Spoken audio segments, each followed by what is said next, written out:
Hi, I'm Jim Cooney, CEO of Ocean Mental Health Services. Since 1959, Ocean Mental Health has been providing counseling to the residents of Ocean County.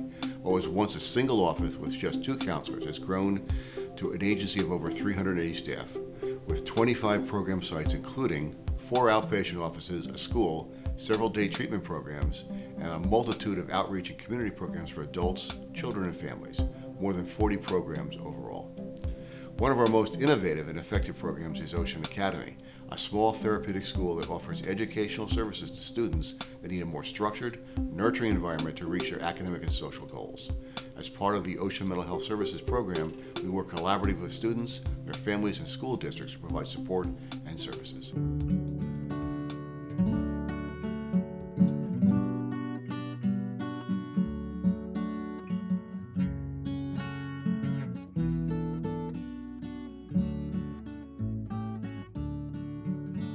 I needed something different because the usual public school setting, I just couldn't vibe with it at all.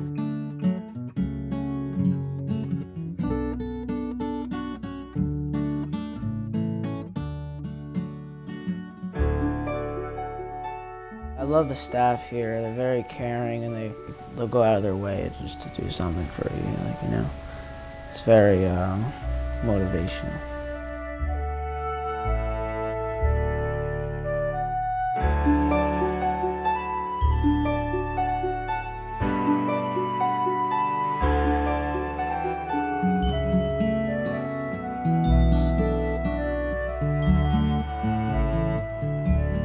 I think the arts give opportunity for maybe voices that aren't heard as clearly in a traditional curriculum setting. They give them this place to go.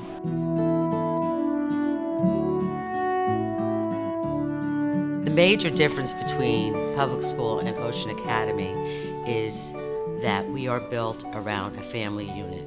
So these kids are taught to handle stress and that they are important every single day of their life. And they treat each other the same way. Like if a new student comes in, they accept the student with open arms and do whatever they can to make that student feel part of the family.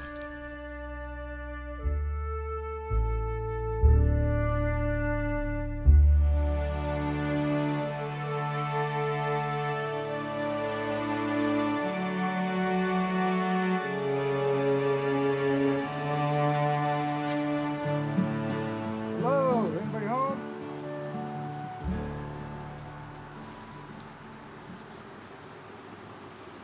Like many places in our state and our country, homelessness is a serious issue right here in Ocean County. Depression, untreated mental illness, addictions, and post-traumatic stress disorder are major causes of homelessness.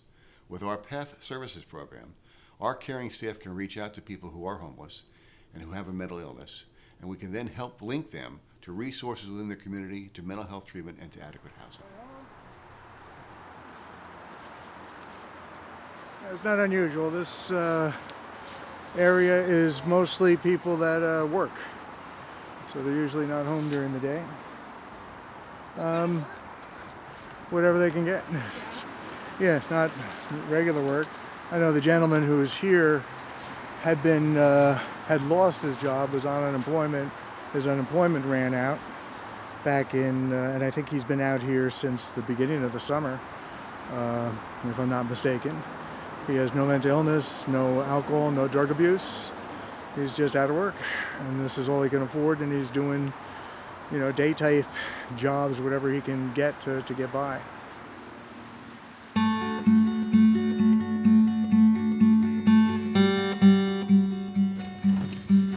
How you doing? Here, gotta grab it quick. How you doing? Are you still trying to get back to North Carolina? I am. All right. Good luck.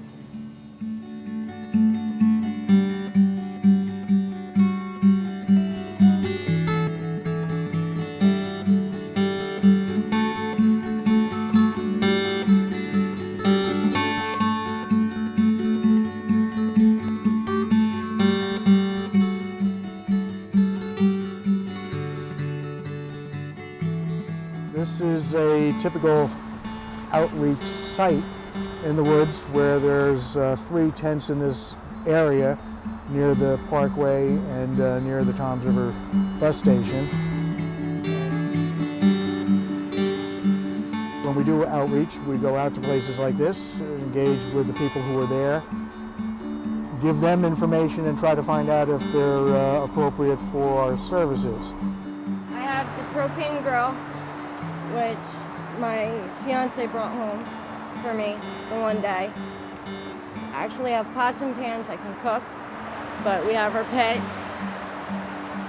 where we usually hang out with our neighbor sometimes. Over here is my storage tent and my tent. My dogs are in the storage tent because they do like to bark and they do like to jump. Hey, stop. So there's really, I mean, there's just so many aspects of it. Homelessness is not a simple problem. The 3 main reasons people are homeless have to do with financial, mental illness, and alcohol substance abuse. And of course, all the complications that can arise. If you do have a substance abuse problem or an alcohol problem, it's not easy to stay clean if you're living in the woods. It's very tempting to drink at night and things like that. If you're stuck, it's depressing. If you don't have access to mental health services, it's you know, even if you're not depressed, just the situation, what we call an adjustment disorder, you can have the depression, anxiety just because of the situation that you're in. You know, so this is why it's so important to link people with treatment and to help them get back on their feet. I often talk about the story about the mule in the hole. You know, what's more important, to get the mule out of the hole or to figure out why he fell in the hole in the first place? Because a lot of the homeless, this repeats. They keep ending up in situations where they're falling off the edge. I got chased out of the library yesterday because I shaved in there. You can't shave in here. What am I supposed to shave? You can't do it no more. I'm staying at the post office at nighttime. Stay by the post office? Yeah. Okay. It's nice and warm in there. The cops check on me all every once in a while. You know. Many of the people that are in the woods, you know, they're working. They're really working poor. They just can't afford an apartment. There's one guy in an area fairly close to the bus station. I did some outreach and met him in the woods, and his unemployment ran out, and he lost his apartment, and had been out in the woods since I think June of this summer, living out there. And he gets a little work here and there, but not enough to get an apartment. Right.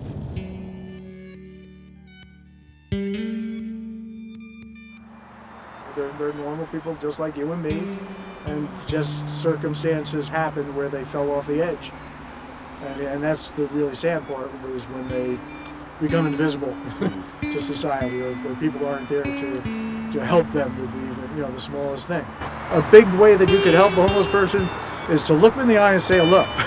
Yeah. Just to do that is tremendous. You're acknowledging the presence of another human being that is down on their luck.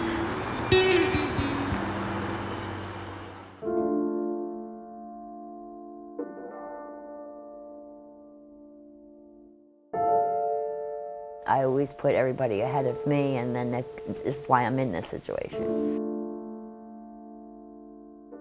I was trying to struggle through life with having a sick daughter, 2 other kids at home, and managing a life that was unmanageable to me.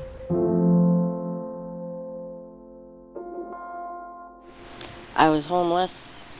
I couldn't afford anything on my own. And everything fell apart. When I first had told my therapist that I was in crisis, and she said that I might need to go to the hospital, I knew nothing about what a mental hospital was like. I thought they were gonna come and wrap me up in a straitjacket and put me in a padded room, and I was petrified. That's when I really started having more of a meltdown, because everything I thought was going to be okay turned out not the way I had planned.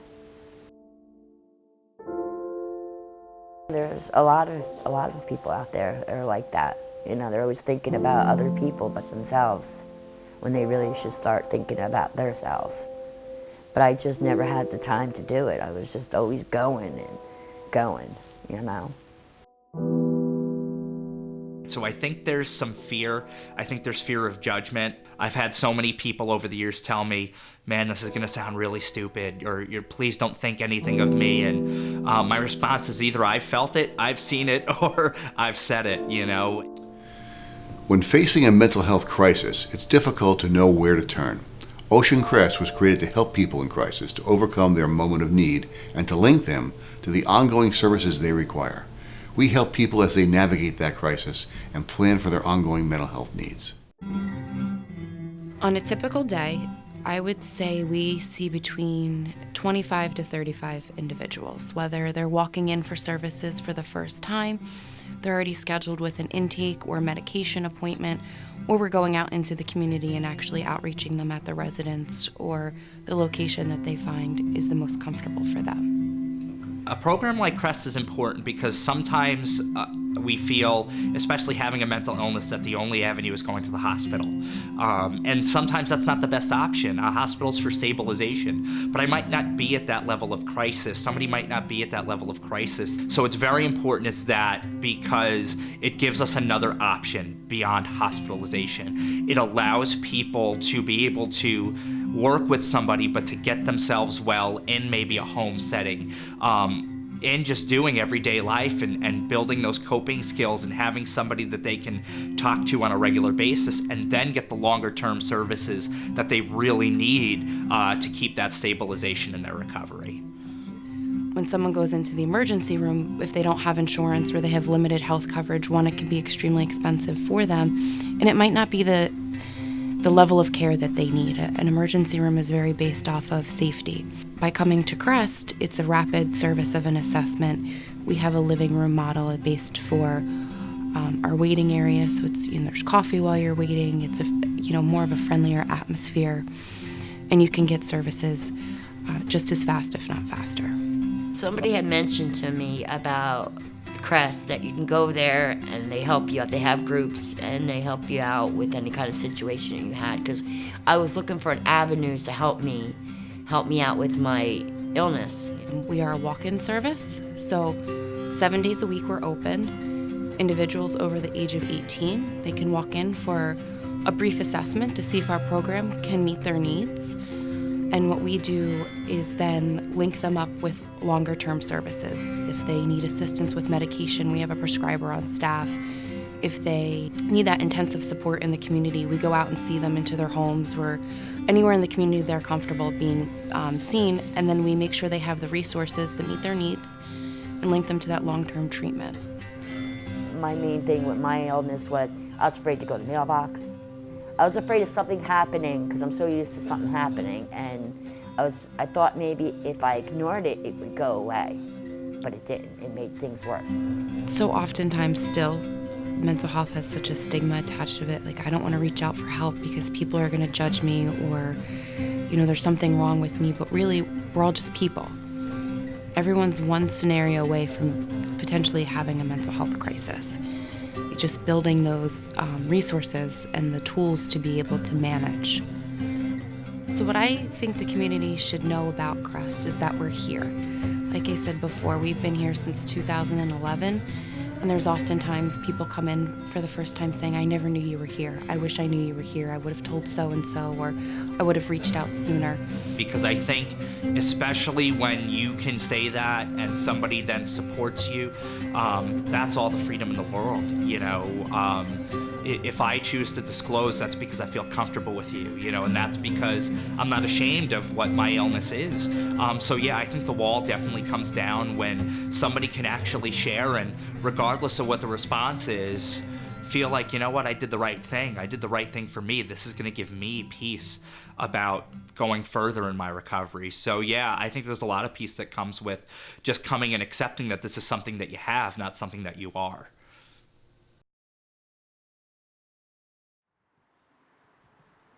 About 2 years ago, right before my wedding,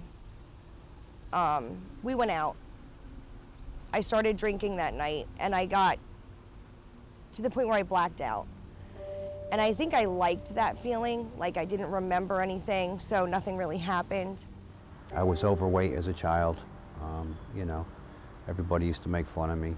And, you know, once I started doing drugs and drinking beer, I was with a different crowd that didn't care.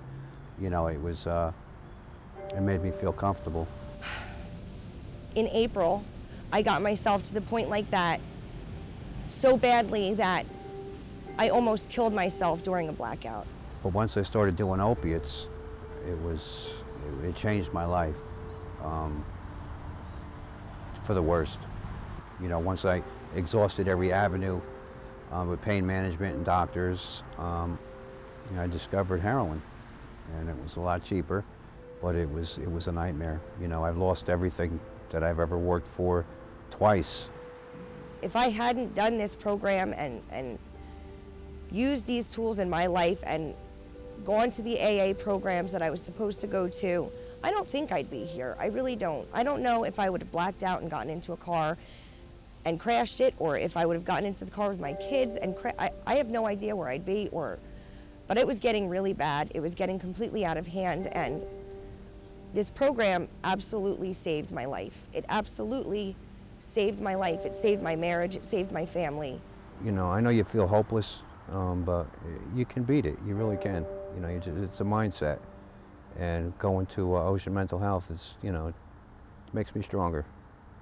I don't even know who I was. I can't even tell you who I was. But I know who I am now, and I know where I want to go and who I want to be. And I know I'm a good mom now.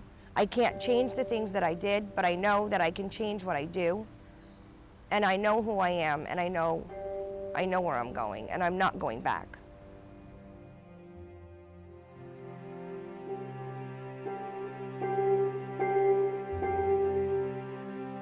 Substance abuse is unfortunately headline news on an all too regular basis. Here at Ocean Mental Health, we're keenly aware that no one treatment for substance abuse fits everyone. So we have a wide variety of program choices for those people that need to address their substance abuse issue their way. We're not really responsible for people getting their lives back. They do the work. We're here. We have some tools to give them. We have some support to give them and maybe a little bit of direction if they want it. But the truth is that they do the hard work. They go out and fix what they did. You know, they fix their lives. They get their lives back. We really don't have anything to do with it other than providing the steps along the way to get there.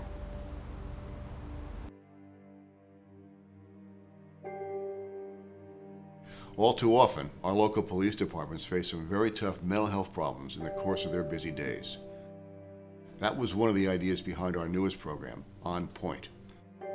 Our program embeds social workers in the local police department, and these social workers then follow up on the multitude of mental health and social service problems the officers face. Ocean Mental Health provides 2 on-site social workers, and we take direct referrals from the officers, from the dispatchers, for any residents in the community that they encounter through either they call into dispatch or the officers, you know, respond out to the community to assist them. And if they feel like there's some type of unmet need going on, whether it's mental health related, substance abuse, or medical, just any type of social service need that they may have going on, the officers then refer them to our program so we can step in, meet with them, find out what's going on, and see what we can link them to.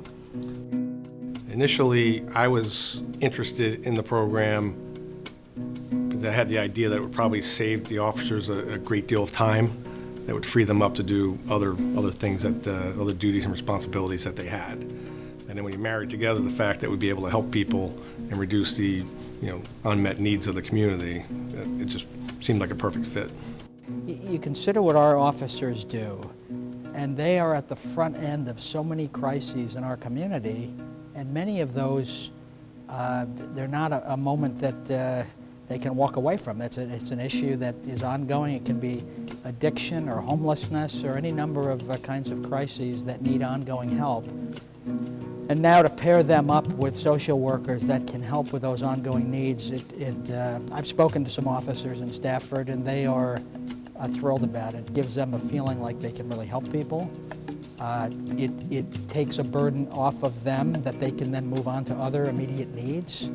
And so it's so good in so many ways. We have shown a tremendous decrease in the police having to respond to the same community members once we've become involved, which was a big goal of the program, the idea being that police can respond over and over and over again. So the goal of our program is to get in there and really figure out why did the crisis happen in the first place, or the need for a police response happen in the first place, and what can we do to stabilize the situation so that hopefully it isn't a police matter in the future. So our numbers are showing a very good response, that us getting in there, getting involved, is reducing the amount of time that then the officers have to respond for a crisis or a problem for that community person. I have stories, real life stories that they'll tell me. I talked to an officer a few days ago that was encountering a couple that was hanging around in a parking lot of a store, and they were called in because somebody was worried about why they were hanging around, and it turns out that they lost their home. And their children were living with relatives, but there was no place for them to go. And so he referred them, and they now are actually moving into a home together as a family. And it's life-changing, parents and children together again. And so, you know, and there's dozens and dozens of other stories. I think since the pilot started, they're now closing in on 100 actual referrals. You know, every one of those is a story and a life. Hello. Hope is a very inspirational story. She's a young woman who is living for almost 2 years under the parkway, homeless, unable to find a residence due to her and her 2 dogs needing a place to live. This feels good. It's a beautiful thing. It's a beautiful day here in Seaside Heights. She has a nice little apartment here. You know, this is where it comes together.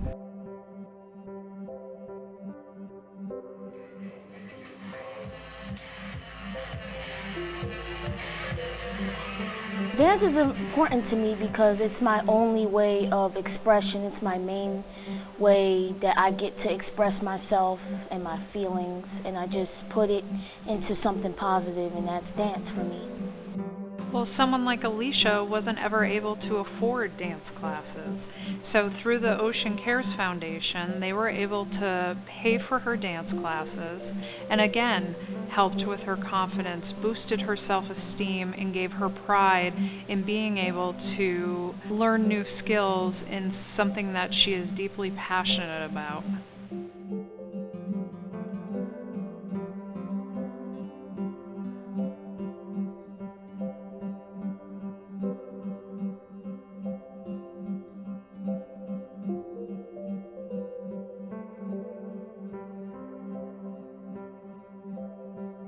For many of these consumers, they've never had the opportunity to step foot in a salon for various reasons, mostly financial.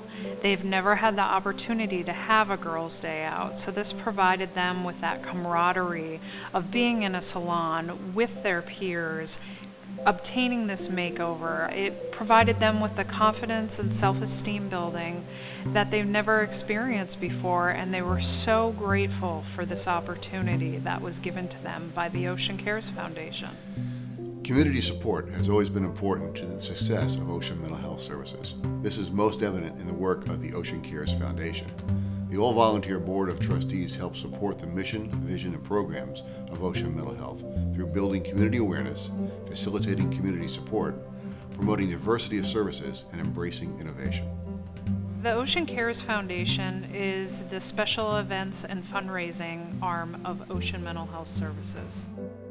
As soon as people hear mental health, they get a little pushed off, and they think that there's something wrong, and there's nothing wrong. There's actually a desperate need for help. People tend to become isolated, and I describe it as becoming invisible. Because when somebody sees a homeless person or a person they think might have a mental illness, they avoid eye contact, they don't socialize. So socialization is a huge thing to help in recovery, to help with symptoms. As you can imagine, if you're walking around and nobody makes eye contact with you, that's depressing. That's one of the reasons why I say one of the best things that you can do for a homeless person or somebody with a mental illness is to just recognize them and say hello. It's important because they need like different outlets and they need like different connections, and they don't know how to get things started on their own. But when they have like a team of people helping them out, they get more confidence, and it's just more easier for them just to keep going. I'm very grateful for it, because if it wasn't for them, I don't think I would have been able to get out of the woods. It's nice to know that there are people out there that are there to help the people, whether they have disabilities or not. So I'm beyond grateful for everything. What was it like when you first came to this place and knew that this was going to be the place where you were going to call home? I was excited. I couldn't wait. A roof over my head and to actually call someplace home is the best feeling in the world.